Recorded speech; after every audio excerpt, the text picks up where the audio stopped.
They are currently the two best bowlers on the planet. Yes, that's right. And the most bitter of rivals. Really? Take that, you bottom. You're a dead set clown, man. Sean Rash and Jason Belmonte. Today, these two PBA Players of the Year, past and present, will slug it out in a special 3-game total pinfall match that promises to be a strike fest. It's the PBA Super Clash. Belmo versus Rash. Next.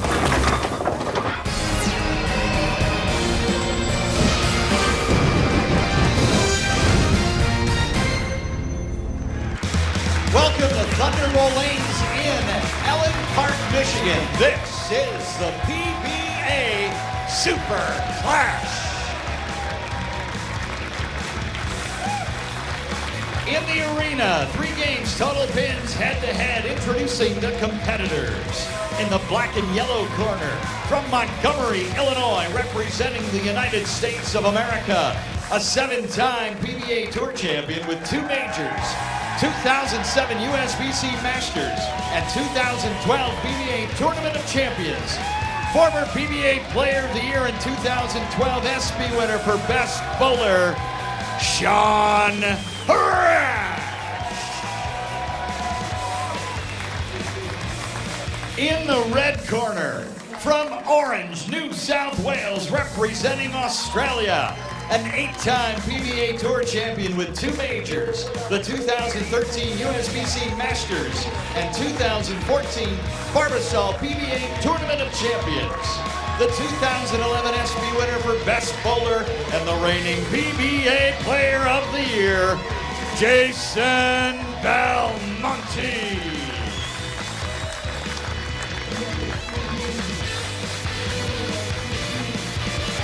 Recording you.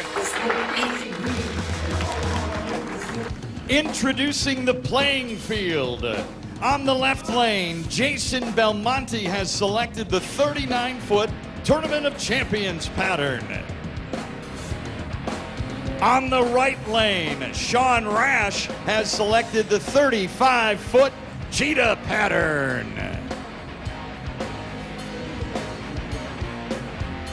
Welcome to the PBA Super Clash, featuring the top 2 bowlers in the world head-to-head. Hello, everyone. Mike Jakubowski, lane side. PBA Hall of Famer Randy Peterson is in the Lion's Den with our panel of experts. Randy.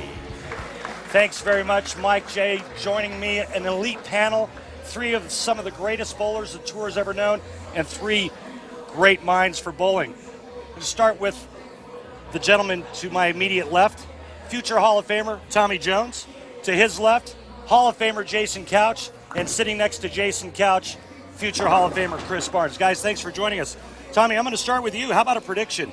Well, Randy, what we have here is a good old-fashioned grudge match. These 2 bowlers do not like each other, and for the last 2 or 3 years, they've been at the top of our sport. But the 2 patterns are going to play a little different, and the one pattern is going to be a little tricky for Belmo on the short pattern, and my vote goes to Sean. Jason?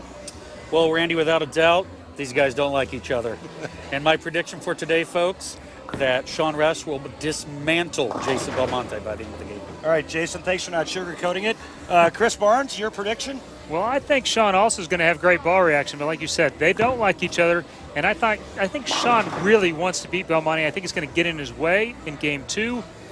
Jason's going to find a way to throw enough strikes on that shorter pattern. I think it's going to be about 692, 677 Belmonte. All right, nice prediction. So Jason Couch, Tommy Jones going with Sean Rash, Chris Barnes going with Jason Belmonte.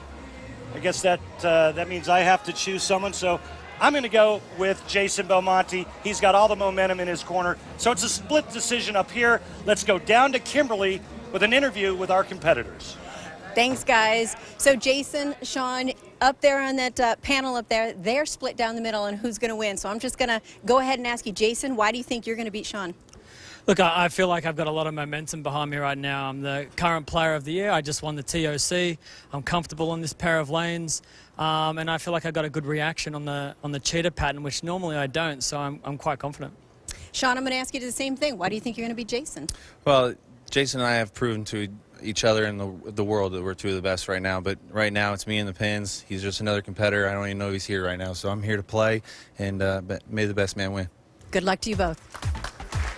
And now, shoe up, set him up. It's a PBA Super Clash.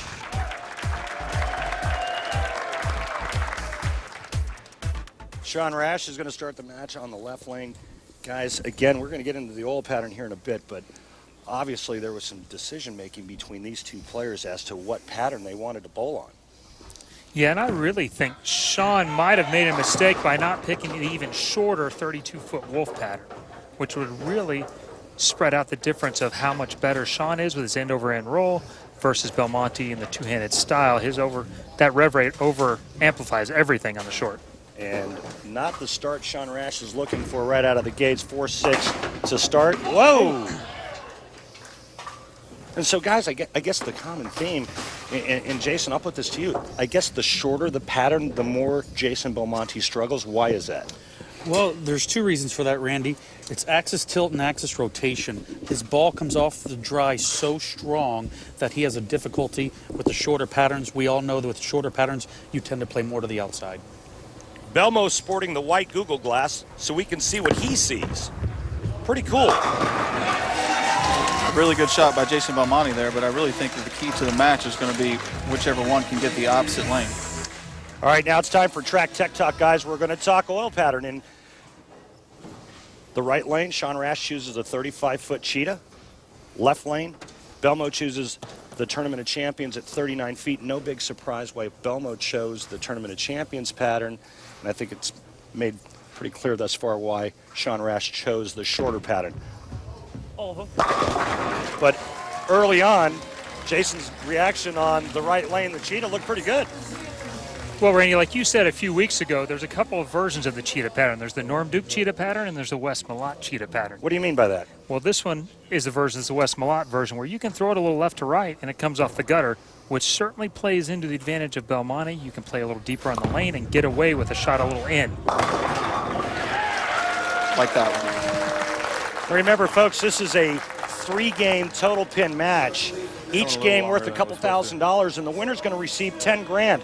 But you guys talked about it at the top of the show. It's way more on the line than just cash. Jason? There's no doubt these guys haven't liked each other for a few years now, and there's been some animosity anytime they're around each other, and I think they're going to settle it today. What's more important then, the cash or the prestige of beating the other guy? There's no doubt in my mind that these guys want to drill each other.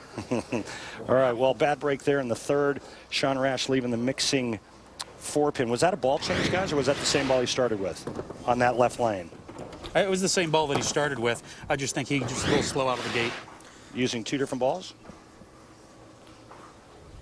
Our statistician Mike Edwards tells us it was actually a ball change. I think it's the same ball. He threw the same brand ball or name ball, but it was a different drilling than the last one. 2 bad breaks. There goes high, pays the price. Makes a pretty good shot on the next one. That light shaker 4, 9 times out of 10, that one carries.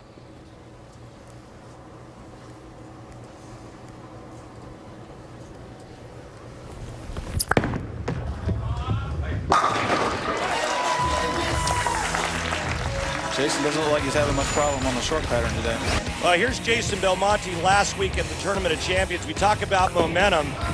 Here's Belmo winning his second major. Wes Malott had a chance. He needed the first strike in the 10th frame. Threw a bad shot, came up light. Belmonte wins sitting on the bench.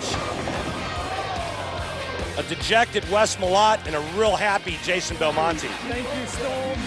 Father style. We talked about momentum coming into this grudge match, this PBA Super Clash. And thus far, Jason Belmonte's perfect in terms of hitting the pocket and having no trouble on the shorter pattern. I think really the bigger concern is on that right lane on the shorter pattern is that he's got it to the gutter about second board, and the last one only got to about 6, and they both went to the same spot. So that bodes well for Jason Belmonte, no? Sure. Jason's using urethane on that right lane, so we'll see how the transition is on that right lane, where Sean may end up having to go farther around it. Quick. Are you sure he's using urethane? Pretty sure that was a natural on the right lane. That looked awful shiny to me to be a urethane ball. A lot of reaction. There's Del Ballard Jr., Hall of Famer, sitting next to Jason Belmonte, is his manager, and Chuck Gardner for Sean Rash's corner. Nice shot there. Well, guys, we talk about the rivalry between these two guys. Is it more of a, hey, this guy's on top of the mountain, I want to knock him off because I want to prove I'm the best player in the world? As we take a look at their stats, remember Sean Rash was last year's reigning player of the year. Now it's Jason Belmonte. Is it about, hey, I want to prove that I'm better than you are? Or is it a personal thing? This one's personal. I mean, I've traveled around the world bowling many tournaments with these two gentlemen, and it's no secret. They don't sugarcoat or anything. They don't like each other, and they just want to beat each other. So what's the mindset, Chris Barnes, coming into this match if you were one or the other? Well, I think the focus will be, Jason's done a very good job of managing this when they bowled each other. Sean, however, has focused sometimes way too much on beating Jason, not nearly enough of just out bowling him. That's a great point. Jason Belmonte up by 20. Sean Rash finally catches his first double. Take a look at Belmonte, sticking at the foul line, doesn't matter. Wearing the Google Glass. That's an IQ tour is what that is. IQ tour. He's wearing a Google Glass, guys. What do you know about this? Talking to Belmo this week, it was something that he wanted to do for his fans, to be able to kind of let them interact and show a little bit of what's going on, what he sees, and be able to let them, he can record some stuff and put it on the internet and let them read about it, hear about it, and just gives the fans a different perspective of our sport. It's pretty cool. We saw a little bit of that at last week's Tournament of Champions. I crossed with him a lot there, and it seemed like he'd get bored because he was leading by so much, and he would wear them just intermittently to keep himself interested. All right, it's a 30-pin lead for Jason Belmonte halfway through the first game. When we come back, this match will continue, and we'll get more expert analysis from our expert panel. Stay with us.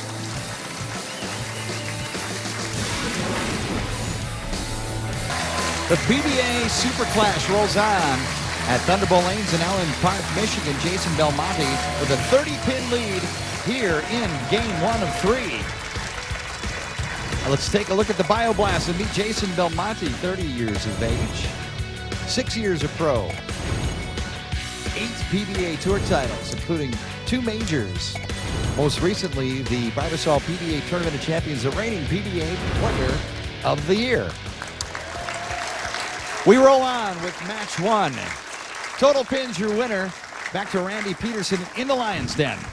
And thanks, Mike J. Randy Peterson, along with Tommy Jones, Jason Couch, Chris Barnes. Talk about a bowl full of experts. It just doesn't get any better than this. Jason Couch, the only 3-time Tournament of Champions winner. Chris Barnes won a 6 to win the Triple Crown. And TJ, there's only a couple of guys that won Player of the Year and Rookie of the Year honors. You're one of them. Yeah, Chris did too, but I'd also like to point out I didn't bowl any of those tournament champions that Jason did, so those are still to be debate that he won all 3 of them. All right, the first dig has been applied, coming from Tommy Jones and applying to Jason Couch. Sean Rash steps up here on the left lane, which features the Tournament of Champions oil pattern chosen by Belmonte. With another strike, he can cut Belmo's lead by 10. It's a 10-pin match. It's a 10-pin match. He's going to have some trouble, though, here in game 2. Jason's left of him. He's going to start drying out that spot. Like we saw last week in the Tournament of Champions, McClellan had a good look early. Game 2, game 3, not so much. He's going to have to make a big jump here in the middle of game 2 to stay ahead of the move. Jason, do you think that's something that's going through Sean Rash's mind? Do you think he's aware of the fact that, hey, I'm going pretty straight right now, but I got to make sure that I watch for the oil breaking down, and when I move, I've got to move big, like Mother May I big jump to the left? Is that something in his mind? I don't think it's in his mind right now, but he's keeping an eye on watching that blue oil, which is a huge advantage these days to know and watch that oil come up off the lane. I think Chris is a little wrong in that department because I think Sean is great at making the adjustments, and I think you're going to start to see Belmo start to struggle with his pin carry a little bit. And Sean Rash is more than capable of moving in and opening up the lane. Sean does a really good job of keeping up with transition. It's one of the reasons why he bowled so good the last couple of years, especially at South Point when we bowled the World Series of Bowling there. He stays ahead of it, and we'll see what happens because now he's on the other side of it. Belmo wearing the Google glass, which gives us a great look through his eyes in game 1. Well, that ring 10 changed things all around. Now we have a 9-pin match. Pretty good shot there by Jason to get it out to 2. He's got control of the wet dry on that short pattern. He's not struggling on it as nearly as much as we thought he would. Nice shot there. I didn't expect to throw it that good out of the break on the right lane. I agree. I may have got bored a lot. Yeah. Count at the strike. Got to count at the strike. Yeah. Yeah, I mean, Got to have that base.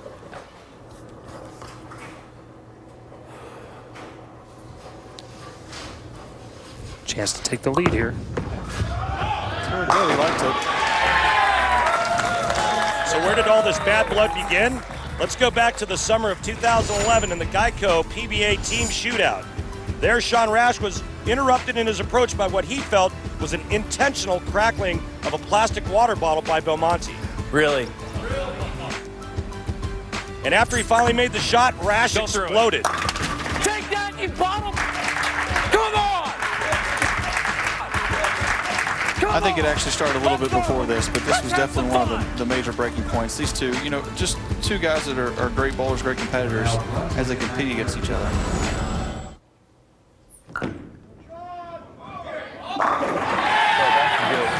So you're saying that wasn't necessarily the genesis, but that was like throwing a little bit more fuel on the fire, TJ? Definitely. I think that, you know, that was kind of the last straw where the two just kind of really realized that there's no turning back at this point. You know, they've competed against each other around the world, and they bowled against each other for titles and lots of money and everything, and it's hard to like that person. And don't look now, but look who has the lead by 11. Sean Rash. Remember, it's 3-game total pinfall.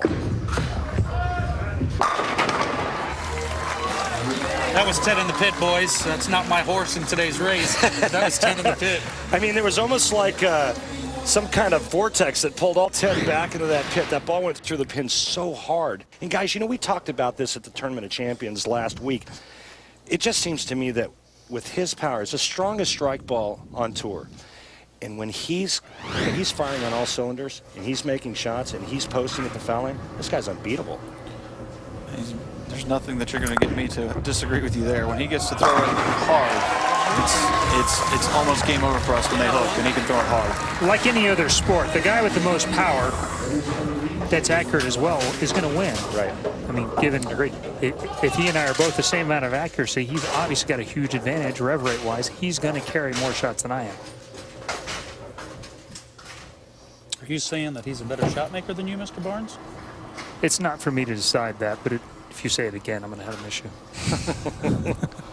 All right, guys, max score 259 Sean Rash, 258 Jason Belmonte. Remember, 3-game total pinfall, but a couple of grand a game on the line. That was a really good shot. You see Jason still posting the shot at the foul line. And after talking with Jason, he said it's one of the things he works the hardest on. But when he's able to post up shots at the foul line on a consistent basis, in my opinion, he's unbeatable out here. This is the genesis of both these two guys. 3 years ago, they were both just really talented, high-rev guys, but they rarely posted up shots. Jason maybe a little more than Sean did, but he fell off a lot of them, got way too far forward. He posts up nearly every shot now. Sean's percentage has more than tripled, and it's no small coincidence that these two have gone from very talented players to the top players.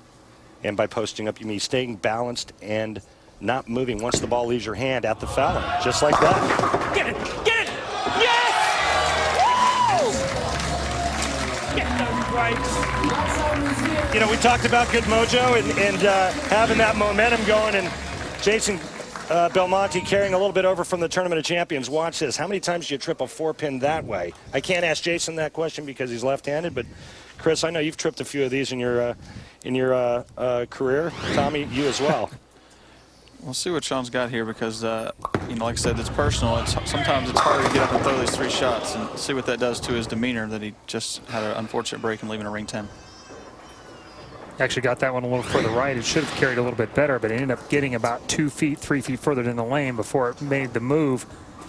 got that 3-pin around the 10 or 6-pin around the 10. So you agree that the reason why the 10-pin, the ringing 10 was left is because the ball kind of finished behind the head pin, went a little too far down the lane before it started making its move? Without question. You can see it, especially from our vantage point here, that ball just got a little behind the head pin.